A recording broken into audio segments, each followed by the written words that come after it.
وہ اپنی زبان سے مجھے ہرٹ نہ کرے. گویا اپنی طبیعت کے جو اوصاف ہیں وہ ایسے ہوں کہ لوگ ہم سے محبت کرنے اور عزت کرنے پہ مجبور ہو جائیں.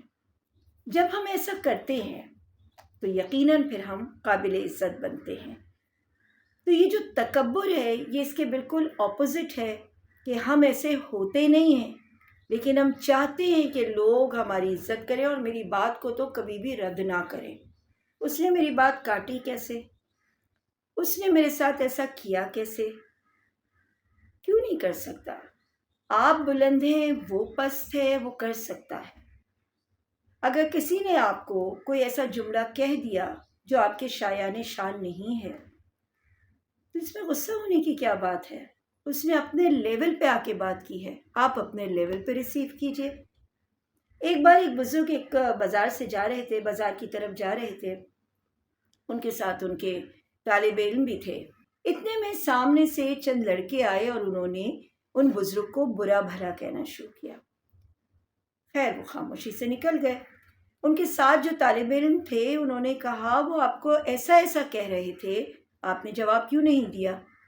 تو انہوں نے پلٹ کے کہا مجھے کہہ رہے تھے مگر میں تو ایسا نہیں ہوں، تو میں کیوں اسے اپنے اوپر لیتا؟ ہم ہر کسی کے جو کوئی گزر رہا ہوتا ہے، ہمارے متعلق کچھ کہہ رہا ہوتا ہے، کوئی رائے دیتا ہے، ہم اس کو اپنی ذات کے لیے ایک ٹریڈ مارک سمجھ لیتے ہیں. ہم یہ سمجھ لیتے ہیں بالکل سچی بات کہہ رہے ہیں اور ہم غصہ ہو جاتے ہیں. اگر وہ سچ میں کہہ رہا ہے تو اصلاح کی طرف سوچئے، اور اگر وہ غلط کہہ رہا ہے تو مت سنیے اس کی بات کو. کیوں اہمیت دے رہے ہیں اس بات کو؟ تکبر اس وقت آتا ہے انسان کے اندر جب وہ اپنی ذات میں خود کو بہت کوئی توپ چیز، بڑی چیز سمجھ رہا ہوتا ہے اور آس پاس کے لوگوں کو پتہ ہوتا ہے کہ یہ کوئی خاص چیز نہیں ہے، لہٰذا وہ لوگ اس سے اسی طرح بات کرتے ہیں آرڈنری طریقے سے، اور وہ یہ سمجھتا ہے میری بے عزتی ہو رہی ہے. وہ اپنے معیار خود بنا لیتا ہے، جو میں نے آپ کو خود ساختہ غم کہے تھے، خود نمائی کے معیار، کہ سب سے پہلے ان کو مجھے سلام کرنا چاہیے، وہ آگے بڑھ کے مجھے پوچھیں، وہ مجھے پہلے انوائٹ کرے. یہ ہمارے خود ساختہ معیار ہیں، اور جب اس کے اوپر لوگ پورے نہیں اترتے تو ہم ہو جاتے ہیں غمزدہ، پریشان، ڈپریس، اور یہی وہ خود ساختہ غم ہوتے کہ جو ہمارے لیے پریشانی کا سبب بنتے ہیں. قرآن پاک میں اللہ سبحانہ و تعالیٰ نے فرمایا سورہ مومن کی آیت نمبر 76 میں، ادخلوا ابواب جہنم خالدین فیہا فبئس مثوی المتکبرین. پس داخل ہو جاؤ جہنم کے دروازوں سے ہمیشہ یہاں رہنے کے لیے، پس کیا ہی برا ٹھکانہ ہے متکبروں کے لیے. گویا اللہ سبحانہ و تعالیٰ جہنم رسید فرماتا ہے ان لوگوں کو جو تکبر کرتے ہیں. تکبر صرف اللہ کی چادر ہے، اسی کو زیب دیتی ہے. ہم تو بڑے چھوٹے اور معمولی لوگ ہیں، ہمارے اندر جتنی بھی صلاحیتیں ہیں وہ ساری کی ساری اللہ تعالیٰ کی دی ہوئی ہیں. اپنی کسی بھی صلاحیت اور کسی بھی چیز کو، کسی کامیابی کو خود سے منسوب کرنا تکبر ہے. میں تو سمجھتی ہوں سیلف میڈ کا لفظ بھی تکبر ہے، کہ میں سیلف میڈ ہوں. سیلف میڈ کیا ہوتا ہے؟ سب کچھ اللہ میڈ ہوتا ہے. اللہ جسے چاہے بلندی عطا فرمائے اور جسے چاہے پستی عطا فرمائے. یہ تکبر کرنا کہ یہ سب میرے زور بازو کا نتیجہ ہے، میری عقل کا نتیجہ ہے، میری پلاننگ کا نتیجہ ہے، یہی تو تکبر ہے. ہمیں تو اپنی ہر کامیابی کا رخ اللہ کی طرف موڑ دینا ہے. ہاں ہم یہ کہہ سکتے ہیں کہ اللہ سبحانہ و تعالیٰ نے مجھے یہ ایک وصف دیا ہے، میرے اندر یہ صلاحیت رکھی ہے کہ میں یہ کام کر سکتی ہوں. اپنی ہر چیز، ہر بڑائی، ہر کامیابی کا رخ اللہ کی طرف موڑ دیجیے، خود بخود ہمارے اندر سے تکبر ختم ہو جائے گا. یاد رکھیے متکبر انسان دنیا میں سب سے زیادہ خود سے محبت کرتا ہے، خود اپنا دیوانہ ہے. ایک متکبر کی خوشی صرف اس بات کے اوپر ہے کہ دنیا کی ہر نعمت صرف اس کے حصے میں آئے، لوگ اس کو بڑا مانیں، احترام کریں، اس کے آگے سر جھکائے، وہ کسی کے آگے نہ جھکے، وہ کسی کے ساتھ نرمی کا برتاؤ نہ کرے. جب ایسے شخص کی یہ خواہشیں پوری نہیں ہو پاتی تو وہ رنج و الم کا شکار ہو جاتا ہے. تو یہ ہوا نا خود ساختہ غم. کیوں پالا آپ نے اس غم کو؟ کیوں ڈالا ہے اس بوجھ کو اپنے کاندھوں کے اوپر؟ اتار دیجئے یہ بوجھ بھی، ناشکرے پن کا بوجھ اتاریے. حسد کا بوجھ اتاریے، جلن کا بوجھ اتاریے، اور پھر اس کے بعد تکبر کا بھی بوجھ اتاریے۔ جتنے بوجھ آپ اتارتے جائیں گے ہلکے پھلکے ہو کر زندگی کی خوشیوں میں مگن ہو سکتے ہیں۔ مومن خود کو میں کے چنگل سے نکالنے کی کوشش کرتا ہے۔ یہ میں کا چنگل شیطانی چنگل ہے۔ کیا ہوا تھا جس وقت حضرت آدم کی پیدائش ہوئی تھی؟ ابلیس نے کس چیز کا اظہار کیا تھا؟ اس نے یہی تو کہا تھا میں بہتر ہوں، میں اس سے بہتر ہوں، یہ مٹی سے بنایا گیا ہے، میں آگ سے بنایا گیا ہوں، میں اس کے آگے کیوں سجدہ کروں؟ اللہ تعالیٰ خوب جانتے تھے کہ کون بہتر ہے، کون اعلیٰ ہے، کون ادنا ہے، لیکن ابلیس نے تکبر کی بنیاد کے اوپر، قرآن پاک میں آتا بھی ہے نا، اور وہ متکبروں میں سے ہو گیا، اپنے آپ کو بڑا جانا۔ تو یہ وصف تو شیطان کا ہے، کبریائی اللہ کی ہے، بس وہ جیسا چاہے، جس کے ساتھ چاہے، جہاں چاہے، جس مقام پہ چاہے اسے رکھے۔ یہ تو صاف صاف ابلیس کا وصف ہے، اور اپنے اسی وصف کی وجہ سے تو وہ اللہ کی رحمت سے دور ہے۔ تو اگر ہمارے اندر بھی تکبر کی ذرا برابر بھی کوئی جھلک ہے تو ہم بھی اللہ کی رحمت سے دور نہ ہو جائیں گے کیا؟ اپنے ہی جیسے کمزور اور بے بس لوگوں کی نگاہ میں بڑا بننے کی کوشش ایک بیکار کوشش ہے۔ اب ہم اپنی کتاب کے چوتھے حصے کے بھی آخری حصے کی طرف آتے ہیں۔ ہم نے جو چیزیں کور کر لی ہیں، اس کے بعد جو چیزیں ہمارے پاس، یعنی 2 ایلیمنٹس جو ہمارے پاس رہ گئے ہیں، اس میں ایک ہے جذباتیت، دوسرا ہے توکل کی کمی۔ توکل کی کمی سے تو آپ کو سمجھ ہی آ گئی ہوگی بات، کہ جب اللہ سبحانہ وتعالیٰ پہ ہمارا توکل میں کمی پائی جاتی ہے، اس کے بعد ہی ہمارے اندر ڈپریشن اور انگزائٹی پیدا ہوتی ہے۔ لیکن جذباتیت، حد سے بڑی ہوئی جذباتیت، یہ بھی ہمارے لیے نقصان دہ ہے، بلکہ سمجھے زہر کی مانند ہے۔ مراد یہ ہے کہ جذبات کا جارحانہ اور بے موقع استعمال۔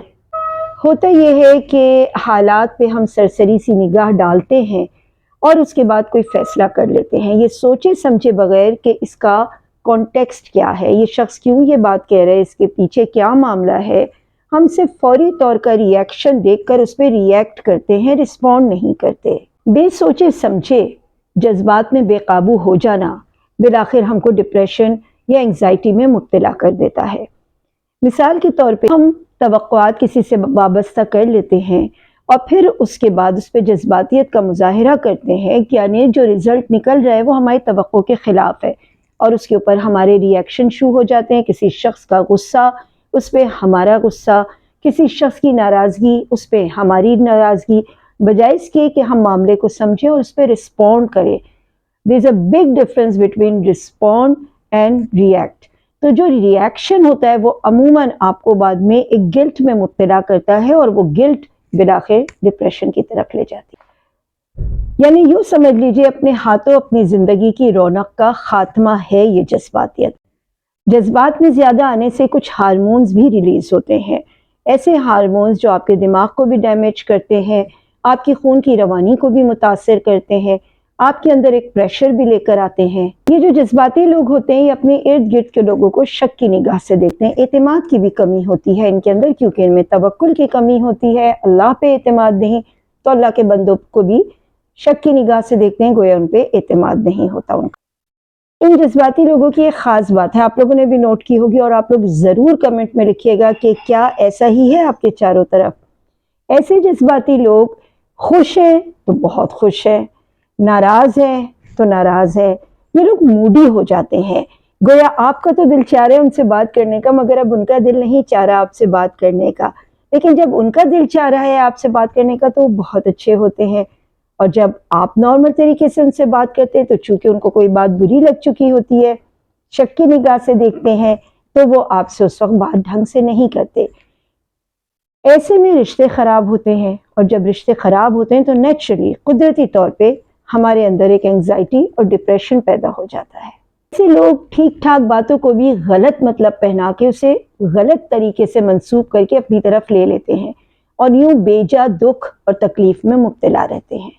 ایک مومن خوب اچھی طرح جانتا ہے کہ عفو، درگزر، حلم، بردباری، برداشت کتنے بڑے اوصاف ہیں جو اس کو دوسرے کی نگاہ میں تو معتبر کرتے ہی کرتے ہیں، مگر اپنے لیے بھی وہ بہتر انسان ہوتا ہے کہ وہ اپنے آپ کو تکلیف نہیں پہنچاتا۔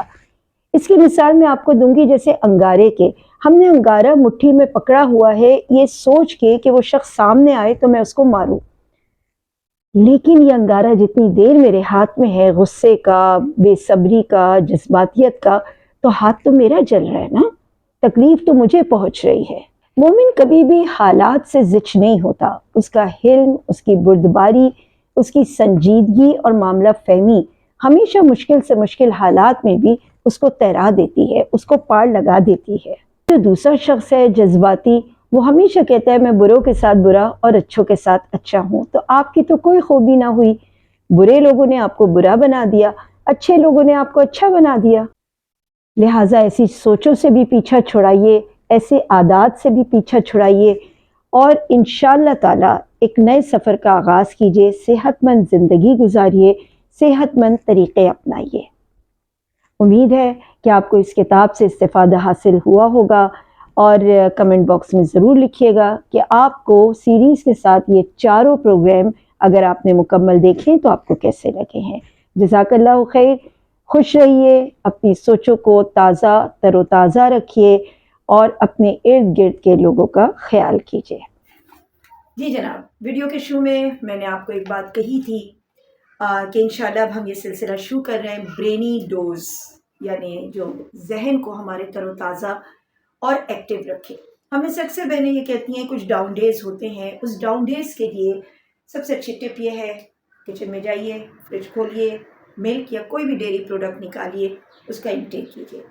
دوسری بات یہ کہ آپ نے جو عموماً ہماری بہنیں کرتی ہیں کہ لو کارب ڈائٹ پہ جاتی ہیں، لو کارب ڈائٹ پہ جانے سے آپ ہمیشہ روزی سا فیل کریں گے، سلیپی فیل کریں گے، انرجیٹک اپنے آپ کو نہیں فیل کریں گے۔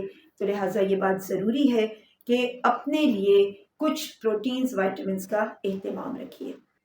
کاربوہائیڈریٹس برین انرجی کے لیے بے تحاشا ضروری ہے۔ کاربوہائیڈریٹس جن چیزوں میں پائے جاتے ہیں آپ گوگل بھی کر سکتے ہیں، میں تو آج آپ کو صرف ایک لفظ بتا رہی ہوں، کاربوہائیڈریٹس۔ لو کارب ڈائٹ پہ نہیں جائیے گا۔